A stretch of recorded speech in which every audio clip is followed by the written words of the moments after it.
от Валтер до последния работник, който са се хванали и правят това прекрасно съоръжение. И то трябва в София да е пример и за другите президенти на футболни клубове. Направете толкова, ще получите и вие по 40-50 милиона накрая бонус за това, че сте заложили своите пари да направите спортно съоръжение. И долу може да го направим и в закон. Ак 16 получаваш 50 милиона. Да го знаят. Построяват, ето, или 40, или 30, нека спориме в парламента колко да е. Бонуса за всеки частник не е от данъчните учреждения.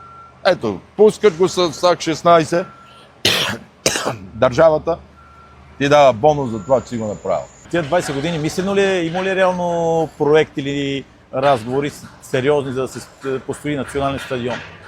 Имало е, но той националният стадион ще дойде заедно с националния отбор. Сега на националния отбор ходят 1000, 2, 10 хиляди души.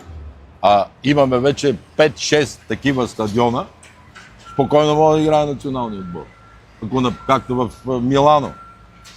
Играят 2 отбора на него. Сега ние не можем да караме Левски ЦСКА, тук няма тази култура, но на Герена също ще направят.